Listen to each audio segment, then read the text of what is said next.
आइए हम प्रेम की आज्ञा उपदेश शीर्षक के साथ परमेश्वर के वचन का अध्ययन करें। एक दूसरे के मन को न समझने के कारण झगड़े उत्पन्न होते हैं।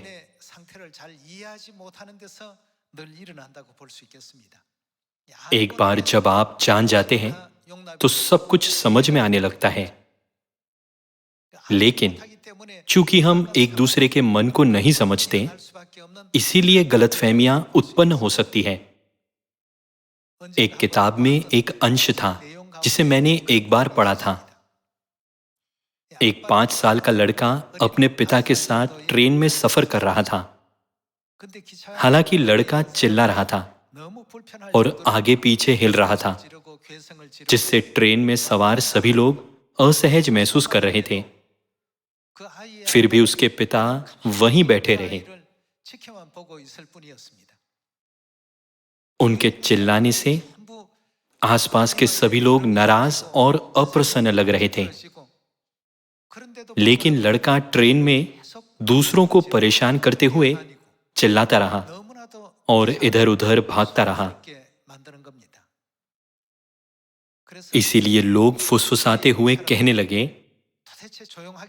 क्या पिता को उसे शांत नहीं करना चाहिए? क्या वो दूसरों के लिए ज्यादा समस्या उत्पन्न नहीं कर रहा? फिर भी पिता ने अपने बच्चे को देखा जो इधर-उधर भाग रहा था और चिल्ला रहा था। यात्रियों में से एक इसे और सहन नहीं कर सका, इसीलिए वो पिता के पास गया और गुस्से में कहा कि वे कितने परेशान हैं। क्या आप सार्वजनिक शिष्टाचार नहीं जानते? आप अपने बच्चे को सभी यात्रियों को असहज महसूस करने की अनुमति कैसे दे सकते हैं? कृपया उसे चिल्लाना बंद करने के लिए कुछ करें। हालांकि लड़के के पिता ने लड़के को एकटक देखा।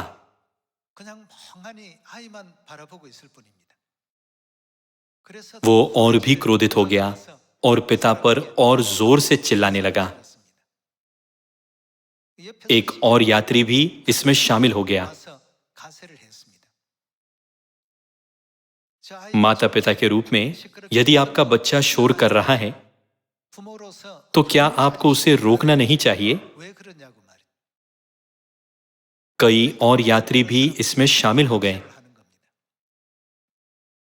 फिर पिता, जो अब तक चुप थे, बोलना शुरू किया।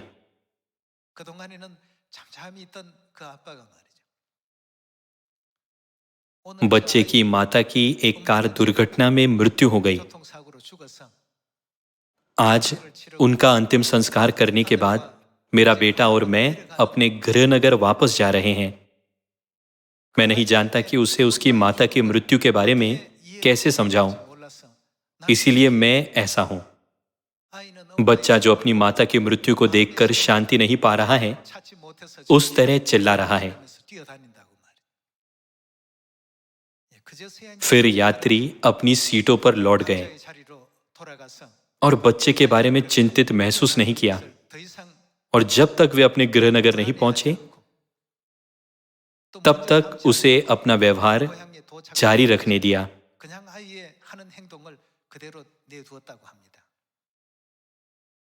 इस तरह हम कुछ मामलों का जल्दी से न्याय करते हैं। यदि हम समझे कि दूसरा व्यक्ति वो क्यों कर रहा है जो वो कर रहा है, तब सब कुछ क्षमा किया जा सकता है और समझा जा सकता है। हालांकि जब हम उनके मन को नहीं समझते, तब हम असहजता की शिकायत करते हैं और क्रोधित हो जाते हैं। जब हम एक दूसरे के मन के अंदर देखते हैं, तब हम सब कुछ समझ सकते हैं। विशेष रूप से हमारे विश्वास में सियोन की संतान विश्वास के मार्ग पर चल रही है और स्वर्ग के राज्य में जाने, परमेश्वर की इच्छा का अभ्यास करने और बहुत सी आशीषें प्राप्त करने की आशा कर रही है। हालांकि जब हमारी राय अलग होती है तब हम कभी कभी असहज महसूस कर सकते हैं। आज मैं आपको एक किताब से एक कहानी सुनाना चाहूंगा। मैं इसे आपको पढ़कर सुनाता हूं। एक दिन पत्नी ने अपने पति से पूछा, प्रिय, आप मुझे जीतने क्यों देते हो जबकि आपको पता है कि मैंने कुछ गलत किया है? तब पति ने उत्तर दिया, आप मेरी पत्नी हो, जीतकर मुझे क्या मिलेगा? यदि मैं आपके विरुद्ध जीतता हूं तो मैं आपको खो दूंगा और ये मेरे जीवन को खोने के समान है। ये पति द्वारा दिया गया जवाब था। परिवार में वैवाहिक झगड़े होते हैं। पति हमेशा हारने का चुनाव करता है।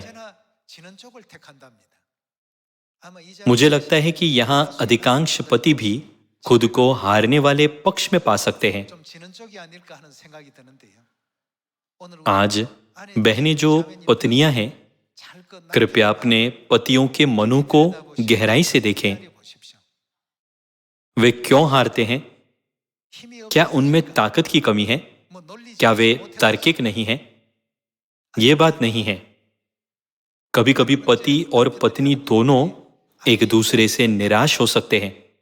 हालांकि पति विचार करते हैं, यदि मैं आपके विरुद्ध जीतता हूं तो ये आपकी भावनाओं को कैसे प्रभावित करेगा? तब मैं आपको खो दूंगा। और वो लड़ाई कुछ और नहीं बल्कि एक नुकसान है। इसीलिए पति आमतौर पर शुरू से ही हारने का चुनाव करते हैं। मनुष्य के जीवन के बारे में कुछ और पंक्तियां लिखी गई हैं। यदि पुरुष अपने मालिक के खिलाफ तर्क जीतते हैं तो वे अपनी नौकरी खो देंगे, और यदि वे किसी ग्राहक के खिलाफ तर्क जीतते हैं तो वे पैसे कमाने का अवसर खो देंगे। यदि वे अपनी पत्नी के साथ लड़ाई जीत जाते हैं तो वे अपना परिवार खो देंगे और अपने बच्चों को अकेला महसूस कराएंगे। हालांकि ये बहुत छोटा है। ऐसा लगता है कि अधिकांश पति हारने का चुनाव इसीलिए करते हैं। अधिकांश विवाहित पुरुषों की आम प्रतिक्रिया थी कि मेरी पत्नी इंतजार कर रही है, इसलिए मुझे जल्दी से घर जाना है। यहां यदि कोई व्यक्ति अपने मालिक के खिलाफ बहस जीतता है तो वो अपनी नौकरी खो देगा। इसीलिए उस बहस में शामिल न होना बेहतर है। वो लड़ाई हारनी होती है। इसीलिए हमारे पास पुरानी कहावत है, हारना ही जीतना है ना? ये कभी भी कायरों द्वारा बचने के लिए बनाई गई एक रणनीति नहीं थी। इसमें एक बड़ा उद्देश्य है। चूंकि पुस्तक में पत्नियों के बारे में कुछ भी नहीं लिखा था, इसीलिए मैंने केवल पतियों के बारे में भाग पढ़ा। वे कहते हैं कि यह पुरुषों का अनदेखा जीवन है। काम पर उन्हें अपने मालिकों और ग्राहकों के सामने झुकना पड़ता है, और जब वे घर आते हैं तब उन्हें अपनी पत्नियों के सामने झुकना पड़ता है। वे हमेशा झुकते हैं। तब क्या वो चुनाव गलत है? बिल्कुल नहीं। ये वो जीवन है जो जीतता है। इसे पढ़कर मैंने सोचा, हमारे चर्च के बारे में क्या? चर्च में उदाहरण के लिए, यदि एक पदधारक और सदस्यों के बीच मतभेद है तो पदधारक को क्या करना चाहिए? यदि समान परिस्थितियों को चर्च पर लागू किया जाता है, जब एक पदधारक सदस्यों के खिलाफ जीतता है तो वे सदस्यों को खो देंगे। एक आत्मा जिसे परमेश्वर ने बलिदान के माध्यम से बचाया था, अपनी ही जीत के कारण खो जाएगी। 결국 내가 이김으로 말미암아서 잃게 되더라는 것입니다. इसीलिए परमेश्वर ने हमें ये प्रेम की आज्ञा देते हुए धैर्य रखना और एक दूसरे से प्रेम करना सिखाया। 우리 사람은 जब कोई अपने दायित्व को पूरा करने में विफल रहता है, 하지 못하게 될 때는 तब हम उनकी कड़ी आलोचना करते हैं। 지적을 많이 하게 되죠. हालांकि अंत में हम और भी बहुत कुछ खो देंगे। आज आइए हम इस पर विचार करें कि परमेश्वर ने हमें प्रेम की आज्ञा क्यों दी। 다시 한번 잘 생각해 보시면서 चाहे विश्वास में, सुसमाचार में या पारिवारिक जीवन में, झुकने वाले जीवन को चुनना बेहतर लगता है। आइए हम भी चर्च के भीतर एक दूसरे के प्रति झुकें। जब हमारे विचार भिन्न होते हैं, तब झुकना हमारे जीवन को जीने का सबसे बुद्धिमान तरीका है ना? यदि कोई पति अपने मालिक के खिलाफ जीत जाता है, 그 이후로는 तो वो अपनी नौकरी खो देगा। 잃게 됩니다. हमारी खुद की जीत के परिणाम स्वरूप वहां बहुत कुछ खोने के लिए है। 너무 많기 때문에 बेशक हमें शैतान के विरुद्ध जीतना चाहिए, 믿음 안에 있는 लेकिन विश्वास के भीतर 항상 सभी पदधारकों और भाइयों और बहनों को 형제 자매들이 हमेशा अन्य सदस्यों के सामने 문제된 झुकना चाहिए। 그런 어떤 모습을 취할 때에 तब क्या 8 अरब लोगों को प्रचार करने का मिशन 완성되지 पूरा नहीं होगा? 않겠습니까? 예, 우리 आइए हम यूहन्ना अध्याय 13 खोलें। 열어보도록 하겠습니다. 요한복음 आइए हम यूहन्ना अध्याय 13 आयत 34 देखें। 함께 보겠습니다. मैं तुम्हें एक नई आज्ञा देता हूं। हमें क्या करना चाहिए? कि एक दूसरे से प्रेम रखो। 너희를 जैसा मैंने तुमसे प्रेम रखा है, वैसे ही तुम भी एक दूसरे से प्रेम रखो। 서로 사랑하면 यदि आपस में प्रेम रखोगे, 모든 사람 तो इससे सब जानेंगे 내 제자인 줄 कि तुम मेरे चेले हो। कई आज्ञाओं में से फसह और सबत का दिन है, 유월절에 यहाँ तक कि बहुत से पर्व भी हैं। 새 언약 절기에 फिर भी हमें इस आज्ञा 서로 एक दूसरे से प्रेम करो को कभी नहीं भूलना चाहिए।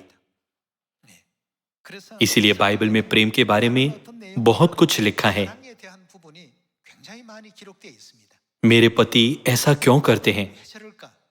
वो अलग तरह से व्यवहार क्यों नहीं कर सकते? 모습들이 저렇게 जब आप इसे समझते हैं, 들어가 보면 तो इसका एक कारण होता है। 좀 छुट्टियों पर 아내는 पत्नी अपने पति के साथ बाहर जाना चाहती है, 그 외출도 하고 나들이도 좀 लेकिन 하고 पति सोफे के साथ 하기를 싫어하고 सबसे अच्छी दोस्ती करना चाहता है। 소파와 단짝 친구가 되어서 생활을 하는 것. सभी लोगों, कृपया सोच समझकर विचार करें। इस बारे में सोचें कि वो काम पर कितना तनाव झेल रहा है। 얼마나 업무가 또 과중하고 피곤합니까? जब वो घर आता है, 그냥 이렇게 तो वो लेटना और आराम करना चाहता है। फिर से बाहर जाना बहुत असुविधाजनक लगता है। 편한 일이거든요. हालांकि कई पति ऐसे भी हैं जो अपनी पत्नियों और बच्चों के लिए बाहर जाने को तैयार हैं। 어느 किसी भी तरह से 여러분 आप सब महान हैं। 합니다.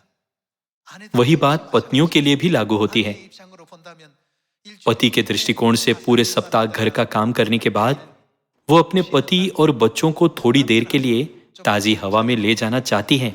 또 바깥 바람이라도 조금 한번 쉬고 왔으면 좋겠는데. 이 पति पत्नी दोनों को एक दूसरे को बेहतर ढंग से समझने के लिए 남편의 입장 थोड़ा बहुत प्रयास करने की आवश्यकता है। 수 있는 조금씩의 어떤 양보가 꼭 필요합니다. इसीलिए परमेश्वर ने क्या कहा? ये एक तरफ से नहीं होना चाहिए। 있습니까? परमेश्वर ने कहा, एक दूसरे से प्रेम करो। पतियों से पत्नियों, पत्नियों से पतियों 끼리도 और भाई बहनों के लिए भी यही बात लागू होती है। हमें एक दूसरे के दृष्टिकोण को समझने की जरूरत है। 안으로 들어가 보게 된다면 아이의 यात्रियों को पता चला कि बच्चों की चीख उसकी माता की मृत्यु देखने के कारण थी। 그 아이가 엄마의 죽음을 봤기 때문에 그 마음이 지금 잡히지 않아서 그런 행동이 ये समझने पर सभी ने सहानुभूति दिखाई। 사람들이 이해를 하니까 यदि हम एक दूसरे को समझते हैं तब हम दोस्त बन जाते हैं, 해버리게 되면 लेकिन यदि हम एक दूसरे को गलत समझें तो क्या होगा? 두고 원수가 되어버립니다. हम दुश्मन बन जाते 교회 हैं। 안에는 각기 다른 चर्च में विभिन्न पृष्ठभूमियों के भाई और बहनें हैं। 각기 다른 조건 속에서 자라난 그런 자매들이 있습니다. 그 सभी एक साथ एक समुदाय बनाने के लिए इकट्ठे हुए, एक साथ स्वर्ग के राज्य में प्रवेश करने के लिए कड़ी मेहनत कर रहे हैं और एक दूसरे की मदद करते हैं, आगे से राह दिखाते हुए और पीछे से धक्का देते हुए, है ना? 이런 입장에 हर कोई बिल्कुल मेरे जैसा नहीं हो सकता। सब कुछ एक जैसा नहीं होता।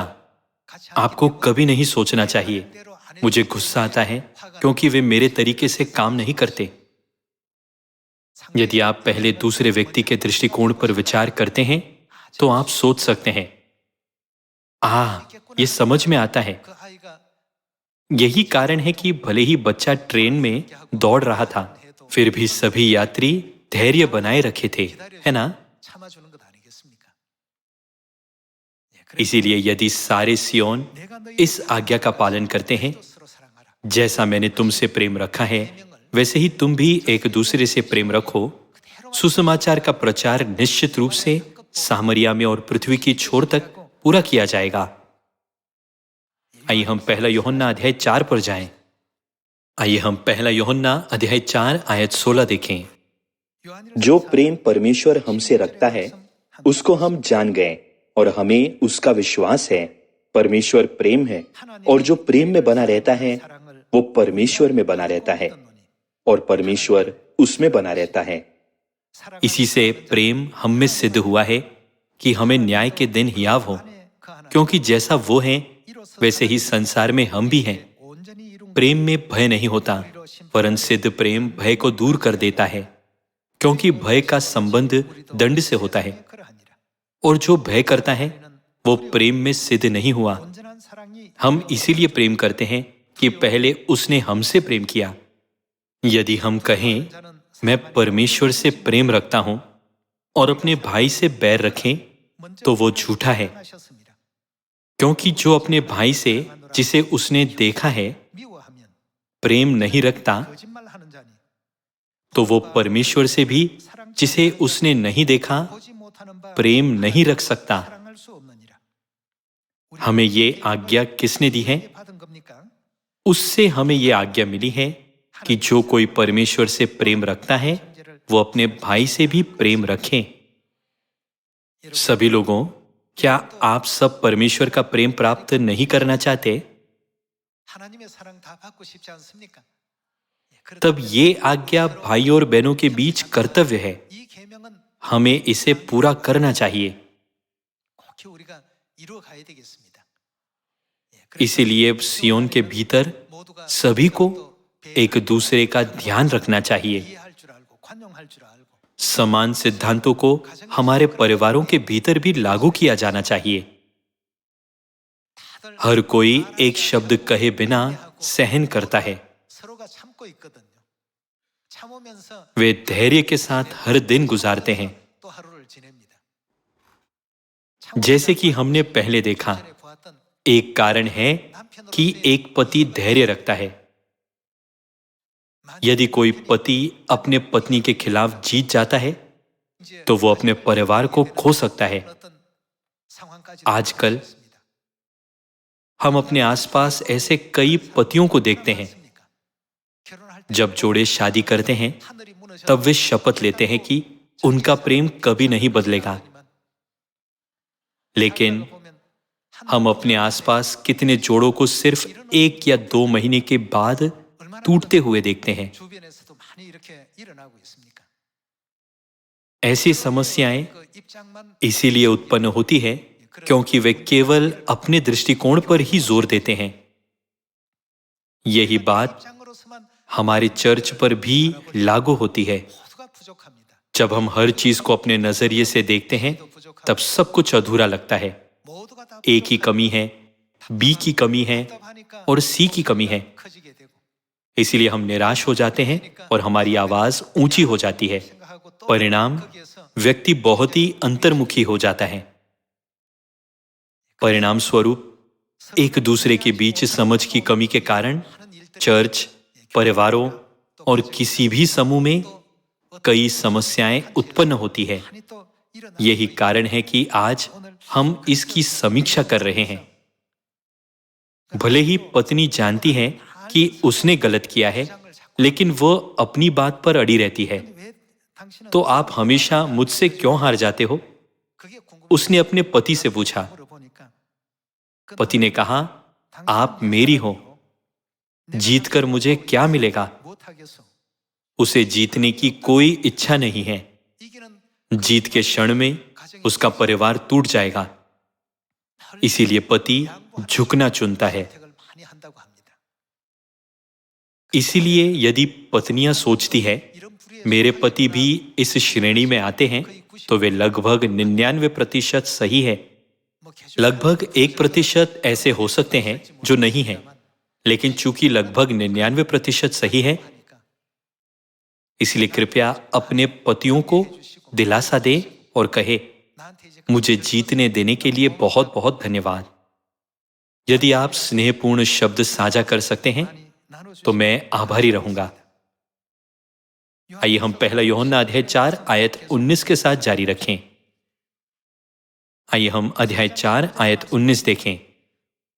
हम इसीलिए प्रेम करते हैं कि पहले 어떻게 했다고 했죠? उसने क्या किया? 먼저 हम इसीलिए प्रेम करते हैं कि पहले उसने हमसे प्रेम किया। इसीलिए बाइबल कहती है कि यदि हम अपने भाइयों और बहनों से प्रेम करने में विफल रहते हैं, 우리 위치가 तो हम आत्मिक रूप से एक हत्यारे के समान हैं। 살인한 자와 같았고 이렇게 आइए हम पहला यूहन्ना अध्याय 3 पर जाकर इसकी पुष्टि करें। आइए हम अध्याय 3 आयत 13 देखें। हे भाइयों, यदि संसार तुमसे बैर करता है तो अचंबा न करना। 우리가 हम जानते हैं कि हम मृत्यु से पार होकर जीवन में पहुंचे हैं, 줄 알거니와 क्योंकि हम भाइयों से प्रेम रखते हैं। जो प्रेम नहीं रखता वो मृत्यु की दशा में रहता है। जो कोई अपने भाई से बैर रखता है 미워하게 वो 되면 कौन है? 살인과 किसी से घृणा करना आत्मिक रूप से हत्या करने के समान है। 하나님의 말씀이 चूंकि ये परमेश्वर का वचन है, इसीलिए ये सत्य है।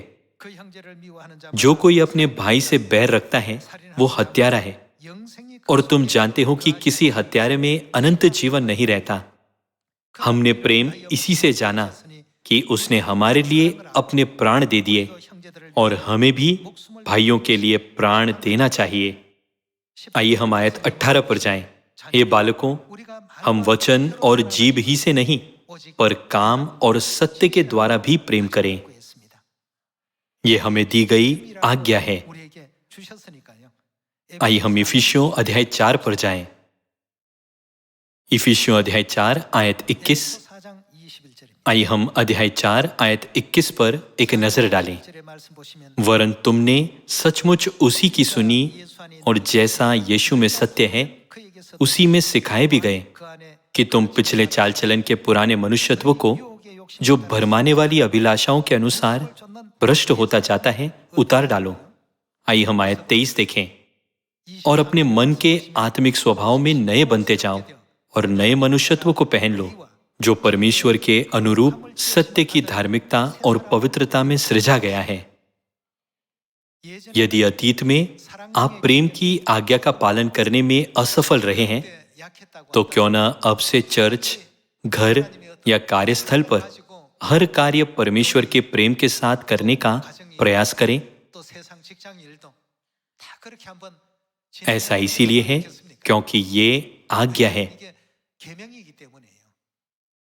जो लोग इस आज्ञा का पालन करते हैं, चाहे वे अंदर आए या बाहर जाएं, 계명을 वे आशीषित होंगे। 무시해버리는 जबकि जो लोग इस आज्ञा की उपेक्षा करते हैं, वे शापित होंगे, चाहे वे अंदर आए या बाहर जाएं। 하시니까 इसीलिए 주신 आइए हम परमेश्वर द्वारा दी गई प्रेम की आज्ञा का पालन करने का प्रयास करें। 사람은 이제 벗어버리고 पुराने मनुष्यत्व को उतारकर 우리 모두 नए मनुष्यत्व को धारण करें। आयत 25। इस कारण झूठ बोलना छोड़कर हर एक अपने पड़ोसी से सच बोलें, क्योंकि हम आपस में एक दूसरे के अंग हैं। क्रोध तो करो, पर आपको अपने क्रोध में क्या नहीं करना चाहिए? पाप मत करो। सूर्य अस्त होने तक तुम्हारा क्रोध न रहे। यह शैतान को हमारे मनों को नियंत्रित करने का अवसर देता है। सूर्य अस्त होने तक तुम्हारा क्रोध न रहे और न शैतान को अवसर दो। 29절입니다. आइए हम आयत 29 देखें। कोई गंदी बात तुम्हारे मुंह से न निकले, पर आवश्यकता के अनुसार वही निकले जो उन्नति के लिए उत्तम हो, ताकि उससे सुनने वालों पर अनुग्रह हो। परमेश्वर के पवित्र आत्मा को शोकित मत करो, जिससे तुम पर छुटकारे के दिन के लिए छाप दी गई है। और हमें किससे छुटकारा पाना चाहिए? सब प्रकार की कड़वाहट और प्रकोप और क्रोध और कलह और निंदा, सब बैरभाव समेत तुमसे दूर की जाएं। परमेश्वर हमसे यही चाहते हैं। हमें इन चीजों को छोड़ देना चाहिए। अतीत में हो सकता है कि हमने अज्ञानतावश उन पर कार्यवाही की हो। अब आइए हम केवल वही उपयोग करें जो परमेश्वर का है। 하나님의 것만 씁시다. प्रेम परमेश्वर से आता है। 나오는 겁니다. इस कारण से बाइबल हमें सिखाती है कि 언제나 जो लोग प्रेम को चुनते हैं वे हमेशा जीत सकते हैं, 복받을 수 있고 आशीषित हो सकते हैं, खुशी और शांति प्राप्त कर सकते हैं और स्वर्ग के राज्य के लिए निर्देशित हो सकते हैं। 알려주고 계시니까 सब प्रकार की कड़वाहट और प्रकोप और क्रोध और कलह और निंदा, सब बैरभाव समेत तुमसे दूर की जाए। आयत 32 क्या कहती है? एक दूसरे पर कृपालु और करुणामय हो, और जैसे परमेश्वर ने मसीह में तुम्हारे अपराध क्षमा किए, वैसे ही तुम भी एक दूसरे के अपराध क्षमा करो। हमें भी वैसा ही करना चाहिए जैसा उन्होंने किया। यह पिता और माता की विनती है। हमें ऐसा करना होगा ताकि हम प्रेम पर आधारित सुसमाचार का प्रचार कर सकें। माता ने कहा कि वो चाहती हैं कि कोई भी सुसमाचार को पूरा करते समय अकेला महसूस न करें, और इसीलिए यदि हम प्रेम से सुसमाचार को आगे बढ़ाते हैं तो अकेलापन महसूस करने का कोई कारण नहीं होगा, है ना? आइए हम अध्याय 5 आयत 1 देखें। इसीलिए प्रिय, हमें किसके उदाहरण का पालन करना चाहिए? बालकों के समान परमेश्वर का अनुकरण करो। भले ही वो पाप से रहित हैं, फिर भी वो हमारे पापों के लिए बलिदान किया गया था 생제물이 되어 주시고 और क्रूस की पीड़ा, सभी प्रकार के अपमान और तिरस्कार को सह लिया। 수치와 모욕 다 우리 대신해서 이 같은 길을 먼저 आइए हम पिता के प्रेम, माता के समर्पण और उनके बलिदान के मार्ग को अपने मन में रखें। 생각하시면서 우리 मुझे आशा है कि इस वर्ष हम अपने सुसमाचार के कार्य को प्रेम के साथ समाप्त करेंगे। 은혜로운 한 해가 되었으면 좋겠다는 생각이 듭니다. 우리 हमारे सभी सियोन परिवार के सदस्यों, 동의하시죠? क्या आप सहमत नहीं हैं? चूंकि वे पिता की आज्ञाएं और माता की शिक्षाएं हैं, इसलिए मुझे आशा है कि इस वर्ष हम अंत तक इस मार्ग का पालन करेंगे, ताकि चर्च आशीषित हो, 여러분 개인이 आपका परिवार आशीषित हो और हम में से प्रत्येक आशीषित हो। 축복이 무엇이 मैं प्रार्थना करता हूं कि चर्च ऑफ गॉड 올바르게 दुनिया को यह सिखाने में सक्षम हो कि सच्ची आशीषें और खुशी क्या है। इसके द्वारा मैं उपदेश को समाप्त करना चाहूंगा। आपका धन्यवाद।